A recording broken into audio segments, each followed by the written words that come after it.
Great. So we are going to talk about more of the legislative side right now, about possible solutions that legislators here in Washington are thinking about, because they're hearing a lot about these AI problems. And while the cases are well thought out and very promising, they don't move quickly. Not that legislation moves very quickly either. We all know that. But we wanted to have a panel to talk specifically about the legislative piece. And I want to take an opportunity to thank my panelists for being here. First, we have Dahvi Cohen, who works for now Representative Schiff, but soon to be Senator Schiff from California. We're very, very happy about that news, and we're thrilled to have you here. And we'll talk a bit more about your bill in a second, but just to set the table. Next to Dahvi, we have Danielle Coffey, who is the president and CEO of the News Media Alliance. Obviously, your members are deeply affected by the threats of AI, and so we want to make sure that your viewpoints are presented today. And last but certainly not least, we have Ken Doroshow, who is the Chief Legal Officer of the RIAA, the Recording Industry Association of America, as I looked fondly at Carrie Sherman back there in the back of the room that Dave mentioned earlier about the RIAA and its important place in the industry in Washington, and certainly in these discussions about AI. So Dahvi, your boss wrote a bill in the House called the Generative AI Disclosure Act. And it really seeks to kind of, if we're bifurcating the day, I think it's important to stay on that foundation of the inputs and the outputs. This panel this morning is going to focus primarily on the inputs and the questions there. Professor Simpson's panel this afternoon is going to be focusing more on the outputs, the name, image, voice, likeness considerations, the right of publicity, and what kind of national and state legislation is out there for the output area of AI. So we've kind of bifurcated it because it is a lot. But Dahvi, tell us about Congressman Schiff's bill, the Generative AI Disclosure Act. What does it aim to do, and how does it balance kind of innovation with regulation? Yeah, thank you.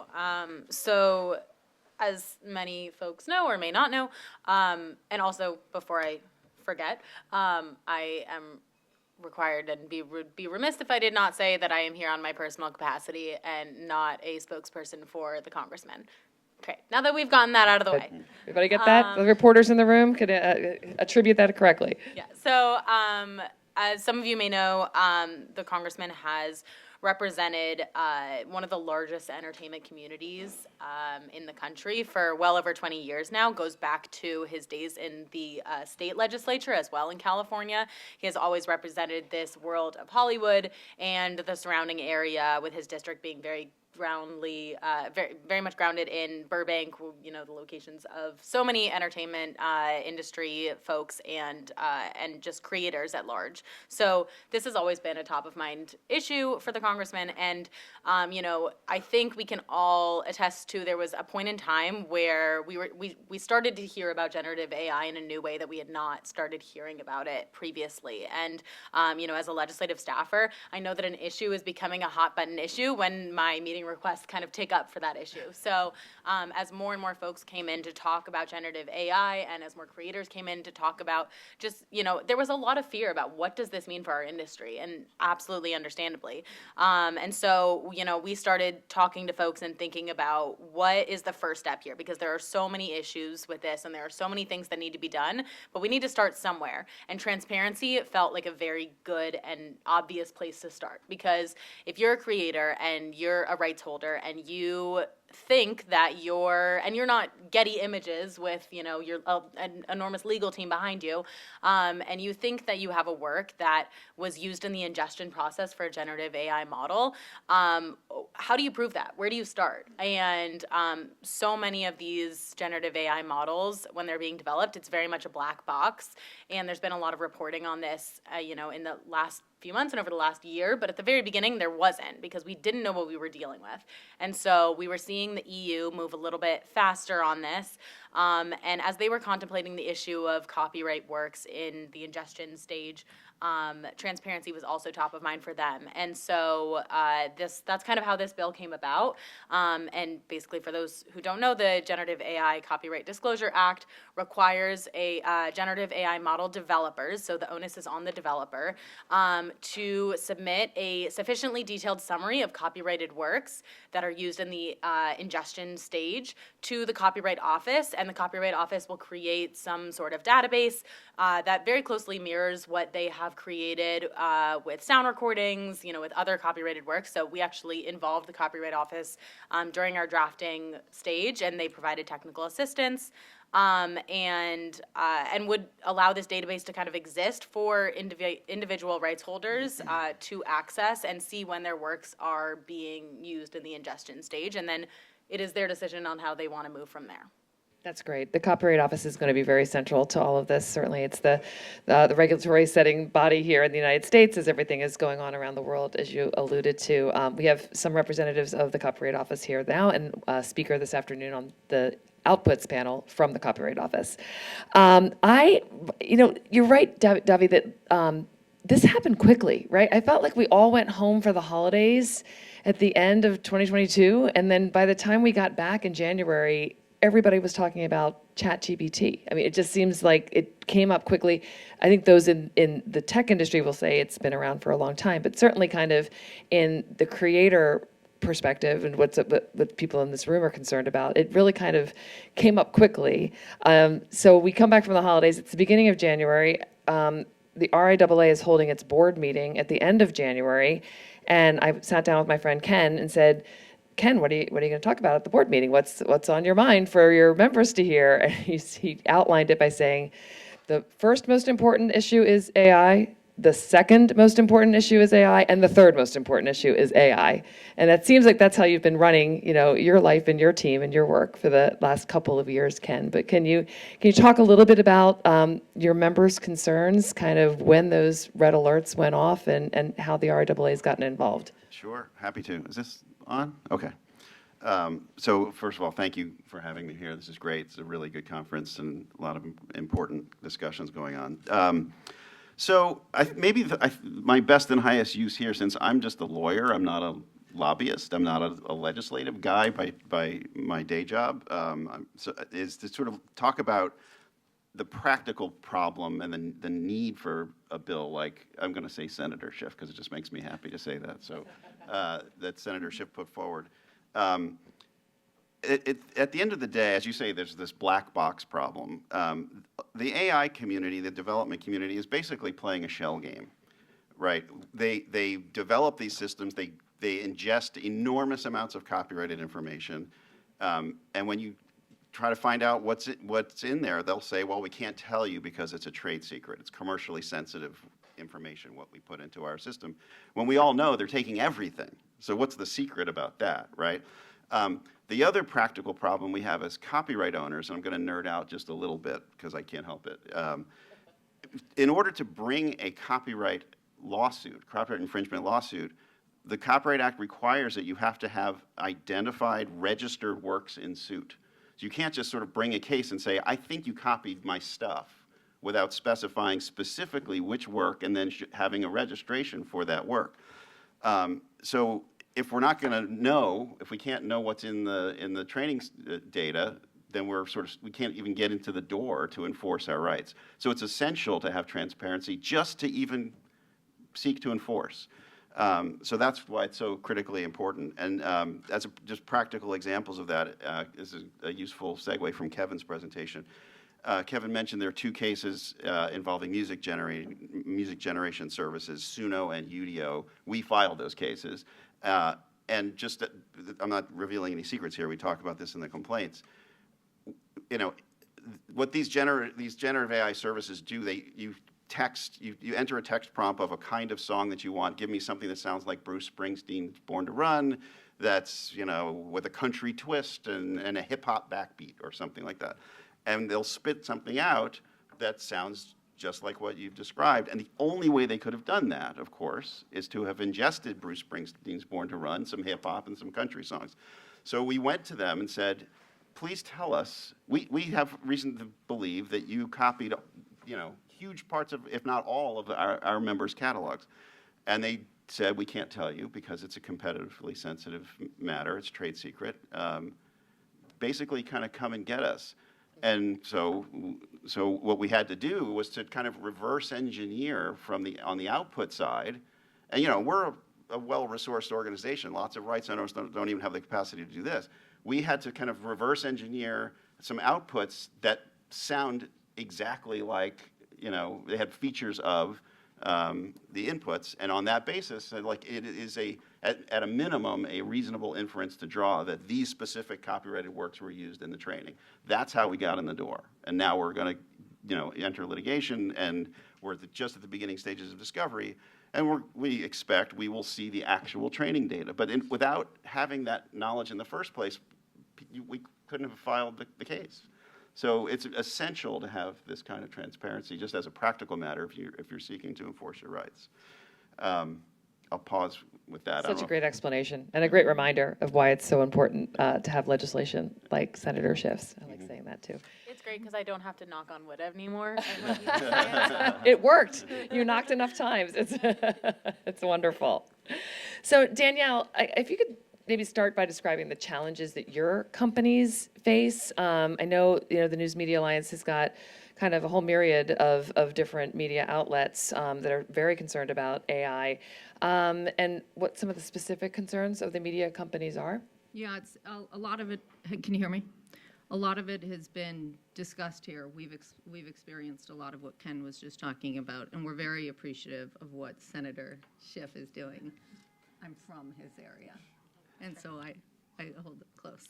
And thank you for having me, Linda.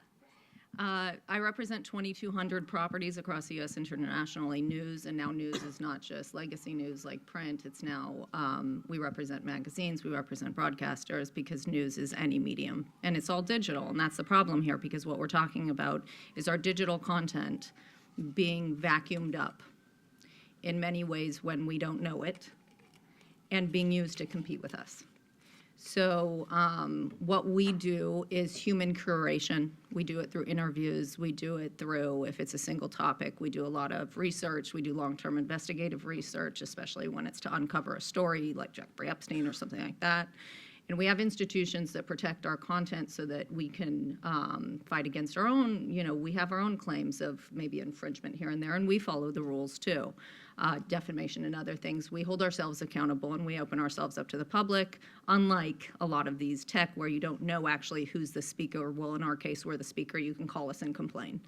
The problem with that is because the human curation used to carry with it many rights and enforceability that we don't necessarily have in the digital space because it's too complicated, because we're doing it at such a scale we couldn't possibly keep up with making sure or identifying the uses. Yes, you can, and laws will need to hold them accountable to do so.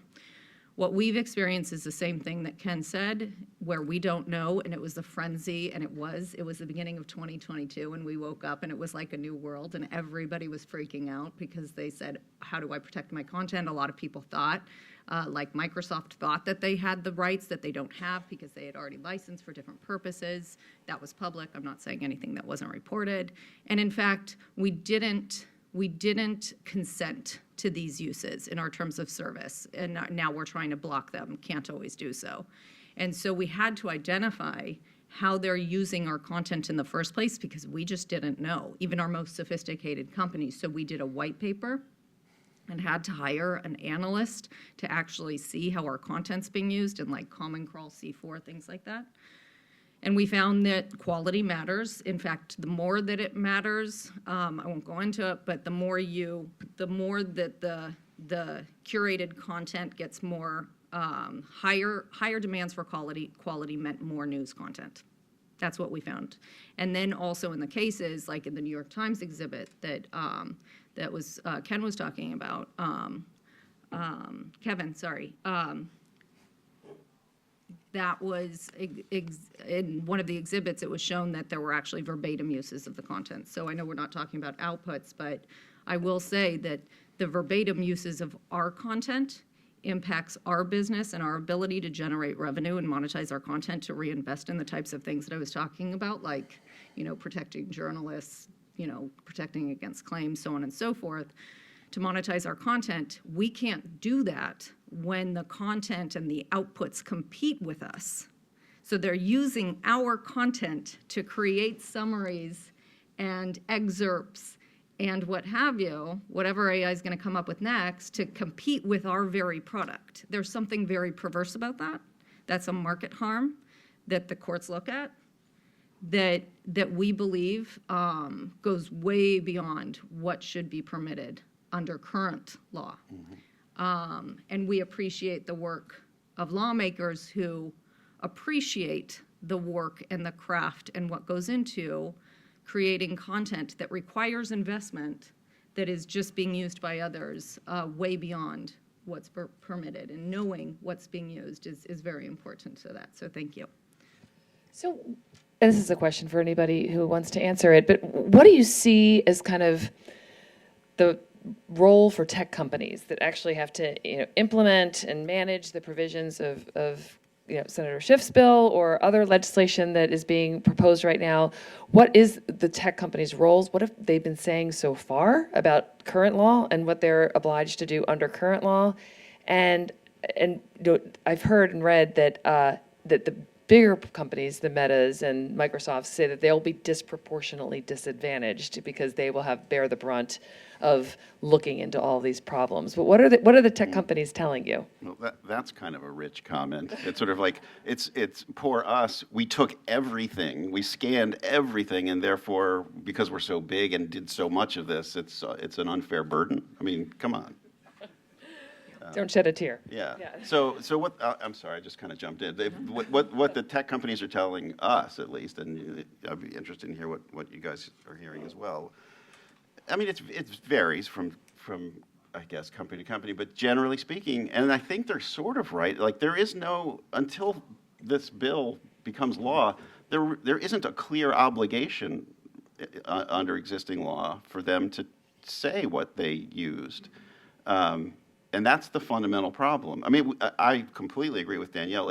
We believe strongly that existing law on the rest of it, is it infringement, is it fair use, that kind of stuff, existing law should take care of that. But you never even get to that point if you can't bring the case. And you can't bring the case if you can't identify the work. So we're kind of at an impasse there. Now there are licensing discussions going on. I think we're seeing some OpenAI has cut some deals and they're licensing in some content, but that's still not really solving the bigger problem for those copyright owners like ours whose content is being used without permission, without a license. I mean, I'll just jump in on the technical side and say that the when you ask the question of what is the responsibility of tech companies in this bill and the way that it's written, and it might not even be the big tech companies that we think of as, Meta and Google, but in the way that the bill is written, the onus is on the model developers. They might contract out some smaller company to do the model developing, and then they can shift that onus. Whether we think that's the right decision is, up to their discretion. But I think that in the most technical sense, their onus is to reframe the way that they're approaching this new technology and to not take the easy way out and just say, well, we don't even know what's going into it, or, we just, scraped everything, or, whatever they're saying right now. It's more on them to take a new approach and to actually take the responsibility. If you were trying to use a track to develop a new musical piece, you would license that original master track. We need those companies to take that responsibility as well. I'll just riff off the technical piece of it, because I do think that's a difficulty we found. In fact, we're getting our guys together because some of the more sophisticated companies know how to detect and then block. And then the small versus big thing, and the less sophisticated companies just don't know how to, the terms of service don't work. You can't stop them that way. And then robots.txt we're finding doesn't work. You saw with Perplexity. And OpenAI lets you opt out. We're not sure if we're really opting out of Google. They say we can, but I'm not sure if we are, because they're using things in search, it looks like, under the Gemini rules. Anyways, so the technical piece of it, and when you actually block, I'm not sure that that's even working. And then again, to the points that we've been raising, I'm not sure what they're even using. And so can we stop them? Do we know what they're, it's a big problem as far as what's going on, as far as them vacuuming up our content and the lack of awareness to even enforce our rights. I agree with that point. On another big versus small thing that you may have just alluded to, Microsoft versus, what I worry about, and we've seen it so much in past legislation, or rules that sometimes legislation tries to fix by well-meaning lawmakers. If the rules are so burdensome, what you might have is a situation where only the big guys can comply. And then what I worry about is competition, and that's led us to, and don't get me started on the traditional search that we're still coping with as far as Google. I don't want another situation where we have where we're cementing dominant monopolies so that they continue current anti-competitive practices that hurt our industry, because even let's say we win all of these copyright cases, which I think we will, if a company is so big they can force you to waive your rights, which happens. We're working with the DOJ on their current case on the AI piece of the Google stuff. That you have no recourse in that situation, even if you're empowered with the tools to know what they're using. It's kind of take it or leave it, and we always take it because we have no choice. So that's what I worry about, the big versus small stuff. That's such a great point. And the comparison to search is such a good one, because that's kind of, my generation, our generation, that's what we use to, when we have a question, we go into Google, it's become a verb, right? I'm going to Google that and use search. But I now find myself surrounded by 19 and 20-year-olds all day long, and they're using AI for the very same things that we're using search for. And it's just become ubiquitous in all of their information seeking out there. So I can see why the concern that it might carry over and have another similar situation with regard to AI is being very real. But that brings me kind of to the next question I wanted to get your perspectives on. How do consumers feel this or see this? Or do consumers even care? I mean, are the consumers of your news media companies or your major record labels, Ken, are they educated about this? And if not, how can we make sure they are? It's an interesting question. I'm not sure I can give you a definitive answer. I don't know the answer to what consumers, broadly speaking, feel about it, but we certainly know what artists are feeling about it. This is really kind of an existential threat, and there's something deeply wrong. I mean, look, let me just pause. We are pro-AI as an industry. We've used AI for a long time. It's an essential part. It's a very, AI-assisted songwriting and recording has been happening for a long time. That's all great if it's all done licensed, if it's all done with permissions.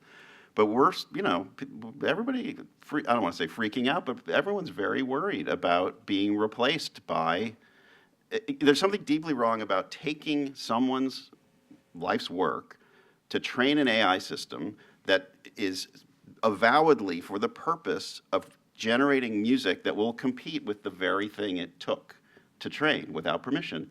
And that's displacement, and that's substitutional, and it's all the things that make it not fair use. It's all the reasons why, as Danielle says, I think we're going to win these cases. But people are worried. And as far as consumers are concerned, I don't know, but I think, if people, I don't know if we've gotten to this point, but if people are consuming AI music without knowing that it's generated by AI, that's kind of a fraud on the consumer. And we saw it a little bit, famously with the fake Weekend Drake track, right? Heart on My Sleeve was, for a moment, it was a hit. People liked it because they thought it was real. And there's something wrong with that, too. So, I don't know, not a direct answer to your question. No, it's very true. My anecdotal study was in my intro to the entertainment industry class last night. I said, how many of you guys can tell if you're listening to AI music? And they all put their hands up. But I don't think that they necessarily know if they're not, and I think it's really, really hard to tell. I mean, some things are obvious, but for the most part, and it will get better, right? So you think the weekend sounded good, maybe next year it'll sound even better. And you're absolutely right about artist rights, songwriter rights. Jen Jacobson is in the back of the room. She heads up the Artist Rights Alliance. We're going to hear from her this afternoon specifically about the concerns that artists are feeling. This is the Artist Rights Symposium. So if it sounds a little one-sided today, that is what we're supposed to be looking into. I have another hat on in my life these days, where I represent the songwriters of North America. They are deeply concerned about the very issues that your bill looks at, Dahvi, about the inputs, because songwriting, it's just a piece of paper that you start with and you put something down. And if you can, do something in the style of a famous songwriter, that's kind of the end of the craft of songwriting. So I will not advocate all day about that, but I'll definitely talk with anybody who will listen about the importance of kind of maintaining those creative minds in the marketplace today. Fantastic. Danielle, do you want to add anything about kind of what you're hearing? You were asking about consumers. So what we found, and it was especially during the election and also just before, everything's becoming very personalized. You have a very personalized feed. I think that leads to a little bit of divisiveness and polarization that we don't need, but it's that confirmation bias, and everybody's fed something specific and very personalized to them. And AI, actually, I'll also admit that we use it a lot. There's a lot of innovative uses for AI. You can personalize, and you can use AI to personalize that feed, and also, which is a little deceptive, the advertising and things like that, that I know lawmakers are looking at. But as far as what they rely on and knowing whether something's real or not is also in the same vein of misinformation and whether you can trust what it is you're reading. And that's why we would argue that if you include and reward and allow us to even know what they're using and enforce our rights in the first place, it becomes circular, because if you include and reward quality content, the content becomes better for purposes of a standard of quality and care. And then the user and society receives more accurate, fact-based, vetted information, which I think is a good thing, especially during elections. And then the model and the AI product becomes also better and more relied upon and trusted because of the accuracy and quality information, which is why it's demonstrated that they use it more, quality information, and also are willing to pay for it. So there's a value there.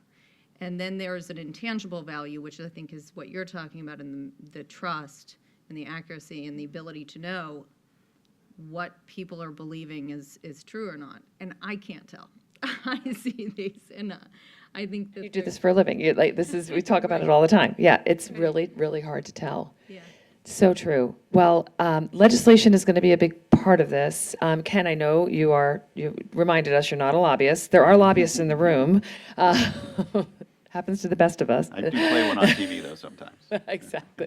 Can you talk a little bit about a bill that was just, I believe, introduced yesterday by Senator Welch, that gets to some of these input issues as well? Sure. It's, I think it's called the TRAIN Act. What it stands for, I can't remember. But the concept, is that right? Thank you. The concept of it's complementary to what Senator Schiff has written, and it gets at this similar problem from a different angle. Broadly speaking, it's sort of an information subpoena idea that is very loosely borrowed from the information subpoena of the DMCA. And I don't have to get into the weeds. Happy to talk offline and give you more on this. But if you're familiar with the DMCA, there's a provision in there that lets you get a subpoena before you've even filed a lawsuit. It's a pre-litigation subpoena.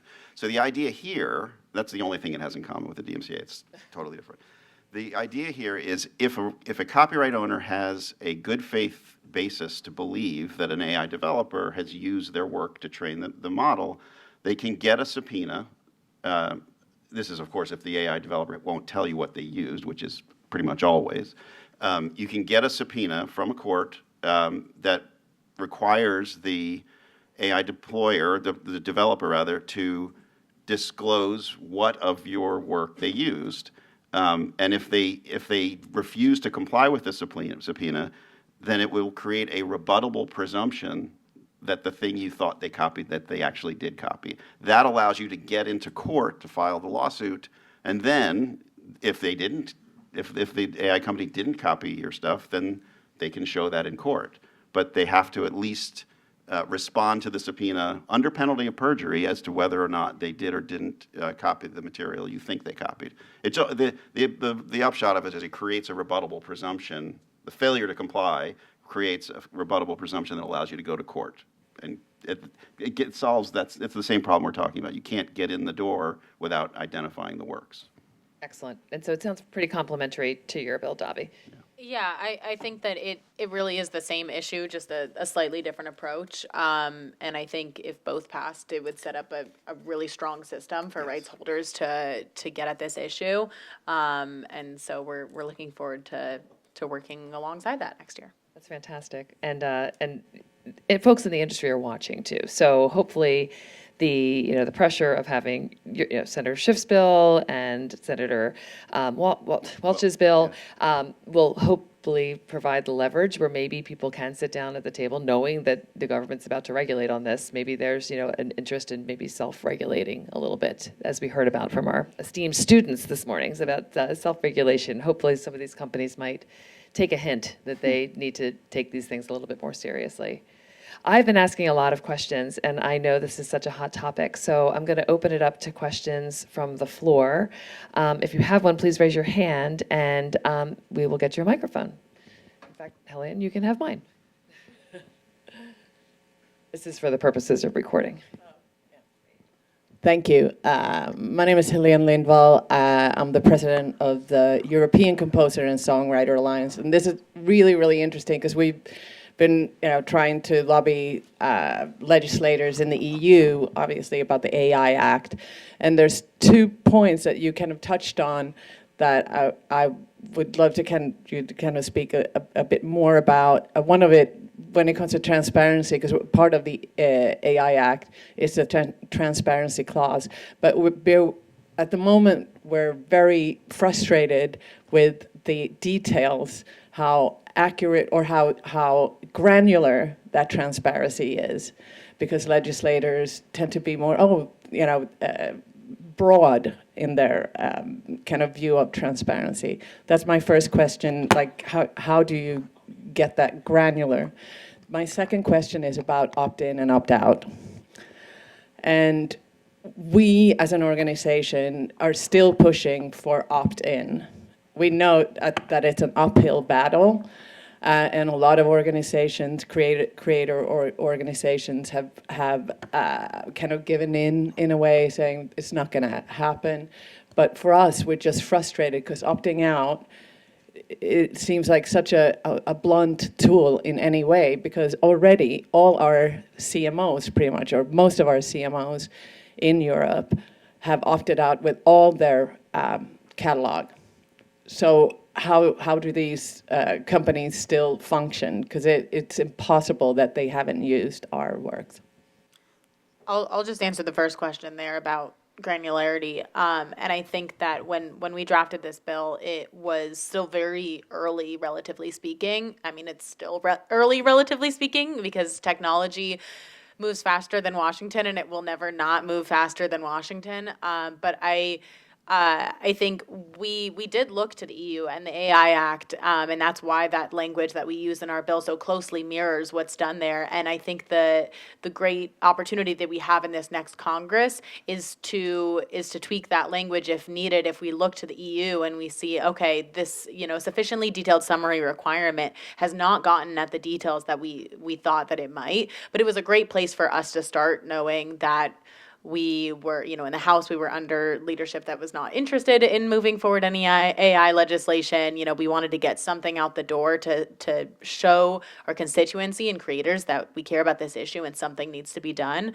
But we have this opportunity next Congress to approach the language a little differently, or, to work in tandem with other offices like Senator Welch's team, who, if we are able, if our legislation passes and creators are able to see that their work might be included in that summary, but they're not quite sure, then they can use the clauses under Senator Welch's legislation to subpoena and ask for more granularity. So I think that there's a few options here to get to that level of detail. Great question. Opting in, opting out? What do folks think? If I may, I can respond a little bit on that. I mean, the U.S. copyright system, I speak as a U.S. lawyer, it's an opt-in. You got to get permission, full stop, right? So we also are concerned about this opt-out idea. And frankly, it seems to us, or to me, I should say, I'm going to speak in my personal capacity, that the arguments for an opt-out regime are kind of disingenuous, because the theory behind it is like, well, we'll never know. It's impossible for us to build these systems if we have to get permission to use everything, so you got to let us just take it, and then you can opt out if you don't want to be in. But how do you opt out if you don't even know you've been opted in the first place, right? So there's that problem. But the other thing is, like, it is just not as hard. Maybe I'm speaking from the sound recording industry because that's where I live, but you know, there are technologies in place today that can be used for an AI developer to determine whether or not something is protected or usable or not, and it can be done pursuant to licenses. The recording industry, working very closely with partners in the music streaming business, built an entire industry, a streaming economy that is extremely successful. There are technological underpinnings, there are solutions that were developed in partnership, and it works. So you don't have to have an opt-out system. The justification for it is just a little hollow, at least in our world. They try to excuse or use the fair use, or in Europe, obviously, the TDM exception. Right. Well, that's sort of puts the cart before the horse, that they're just claiming it's fair use. Well, we say it's not. So we need these cases to decide that issue. Makes sense. Other questions? One in the back. Student question. That's great. Hello, my name is Lianna Gudvi. I'm a sophomore here at AU. Given that all three of you are kind of different backgrounds, government, a proper company, and legal, I wanted to know your opinion on if we'll ever reach a point of like proper regulation to see AI more as a tool than a threat. I think my generation definitely sees it as a tool rather than a threat, and I wanted to know all three of your perspectives on that. Yeah, I mean, what Ken said earlier is absolutely true. I know we're talking about AI in this panel specifically as like this big, scary threat to creators, and some certainly view it only as that. But my boss is also very excited, and as, a legislative staff who only has so many hours in the day, like, I'm very excited for what I might be able to use AI to help me with and to make my work more efficient.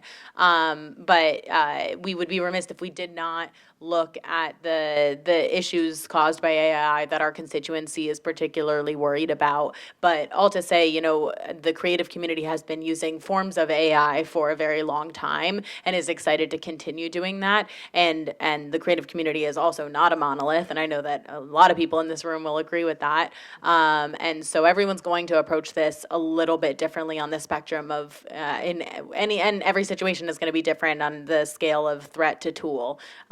And this is just one very narrow issue of input transparency of copyrighted works, in which it may seem a little bit more on the threat side, but there are other ways where it might be more of the tool side of the scale. I would say I think it needs to be a balance. I agree with you and everything that's been said as far as how it's used for productivity and efficiencies, especially in our industry. It's in the newsrooms, and it's been used. I mean, we've been using a form of AI. It was called NTE before, tools to read a ton of transcripts and figure out what you're looking for, what have you.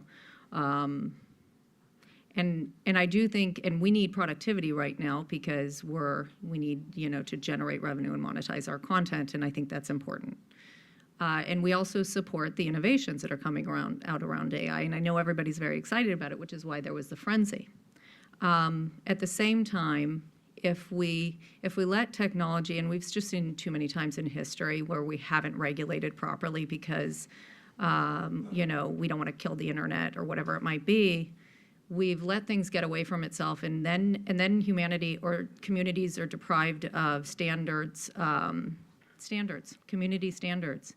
Like, we have hundreds of years of case law that tells us what we can do, and there's not much room for, we know what we can do in our newsrooms, how we can use content, how we can use a picture, how we can quote a source without getting sued. because there's so much case law, and technologies have been deprived of case law that's given them the guardrails and the guidelines over the years that I think that they've been disadvantaged by even. I think that's why they get in trouble so much, because they're not really sure, and they're trying to monetize their content, their companies. I think it's a balance, and we need to have smart regulations that are in place that allow the whole ecosystem, even the AI companies, to be sustained over time, because I think they'll even fail and crumble and break if they don't have content to feed off of, or if they start, if cars start, running people over, like, if things happen that then we need to have safeguards. I really do believe that. Yeah. I'll just add, I mean, those of you in the room who know me, I'm not an optimist by nature, but I think I can be. I think I'm a little optimistic long term about your question, because and I see a lot of fellow travelers here. We've been at this a long time. We've sort of been through this before, where there's a new technology and it's super scary and it's really threatening, and we're not crying wolf. I mean, these are real threats, but eventually it gets worked out. But it only gets worked out once there's rules of the road. So that requires all of this. It requires some new legislation. It requires court cases. It requires partnerships. It requires licensing discussions. All of those things have to happen in order for this problem to be solved. It has happened in the past, and those problems have been solved, but it's going to take all of that to get there. But I am uncharacteristically optimistic that it will happen. What did you do with Ken Doroshow? Wow. Great question. Sure. John Bender and then Steve Korn. Hi. Just to Ken's point about licensing, is there a particular model for licensing inputs that has been bandied about and favored, or is everyone going to be on their own? Well, I have the luxury, since I work in a trade association, not to talk about anything with licensing, because that's not what we do. So I would refer you to some of our copyright owners if they were willing to talk to you about specific licensing models that are being bandied about. That's not what we do. Sorry. There's nothing like a compulsory license or anything being proposed in industry? Well, from our perspective, there's no need for that, because as history has proven, we are perfectly capable of negotiating licenses in the free market. To wit, the streaming economy was all free market licenses. So compulsory licensing, at least in my view, is appropriate only when the market solutions can't work. And that hasn't been shown here. I think to let the market do its work first before that is appropriate. And I would echo the same, because as you've seen, especially with OpenAI, a lot of our company and others, our news organizations have struck business arrangements. There's intentionally not called licensing deals. They're called business arrangements. That should tell us something. Look at all the press releases. And so I won't speak to that just like Ken. My companies can if they want to. But something that he alluded to, I'm concerned about, because if we don't have certainty by the courts that I think that we'll get, what happens in the meantime to other segments of industries where it's picking and choosing, and it's not an across the board, like the law should protect all of content, not just some and what people are interested in that day. Steve? Yeah. Hi, I'm Steve Korn. To allude to what you said, Ken, is that there's been a long history of technology companies operating on the philosophy of it's better to ask for forgiveness than permission, right? And many of those companies have gone on to become immensely successful. So I want to ask you if you think this poses another situation that's similar to that. And then I also have a very brief follow-up question, which is, do you think there's any element of the Berne Convention and the adherence to moral rights that could be another arrow in the quiver of the legislative process? Well, as to the first point, I couldn't agree more. I mean, we're seeing it again. It's just, take all the stuff and then see how it shakes out. And there was some very good, intrepid reporting in the New York Times several months ago, which kind of took you inside the boardrooms of these AI companies, where they were having these discussions, where they knew they had a problem.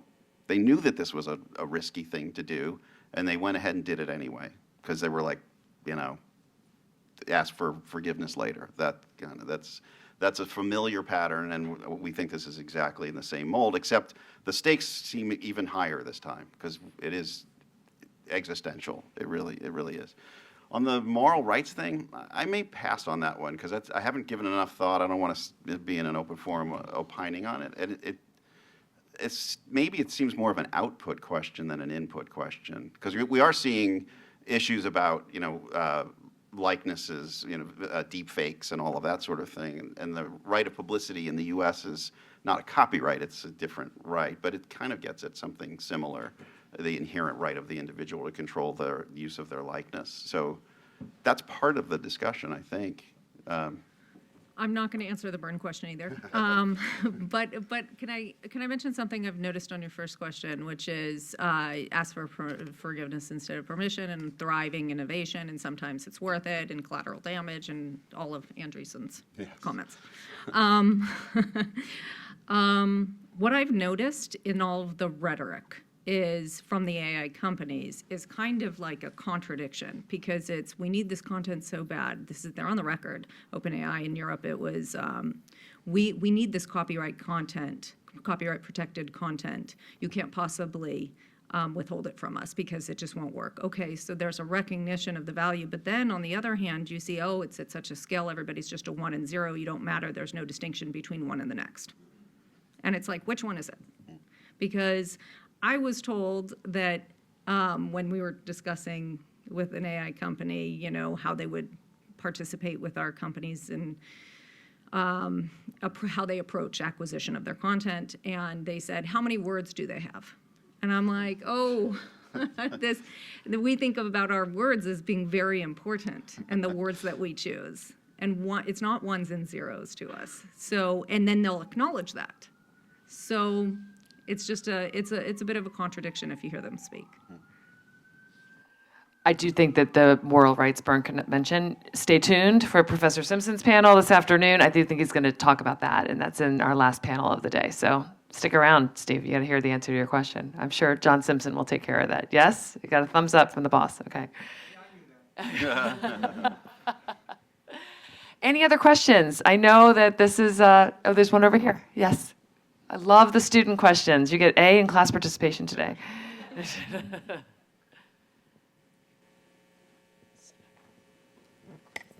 Hi, my name is Juliana. I'm a junior here studying business and entertainment, and I was wondering, I know we've been talking a lot about transparency and how transparency should be one of the primary goals in kind of combating what AI is going to look like in the entertainment industry, but I was wondering what you guys think once transparency is achieved within specifically the inputs in generative AI, how that is going to directly benefit artists, whether that transparency benefits them in terms of royalties or in terms of credits or in terms of different types of licensing. I was just wondering, aside from transparency, what is the direct benefit to artists of transparency? Well, I think it's what Ken said earlier, that you need transparency to get at literally anything else. You cannot claim, you can't make a copyright infringement claim without transparency, without being able to point to the exact, registration code of the work that you're claiming is being infringed upon. You can't decide if your company or if you as a rights holder want to make a business arrangement or a licensing deal if you don't know if your works are being used often enough for you to have any leverage to make that deal. I think that and at the end of the day, and I'm going to talk a little bit more from just the individual constituents that we hear from, because I think that there's some great perspectives being offered here from the company level, but we hear the most from individual creators in our constituency. And these artists just want to know at the end of the day where their works are in this big black box of generative AI development.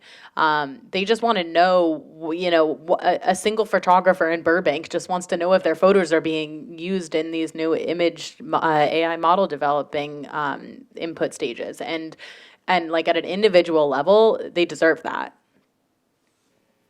Great answer. I am going to call this panel to a close. Thank you very much, Dahvi, Danielle, and Ken. Wonderful insights and so much to talk about as we are eating lunch together. So.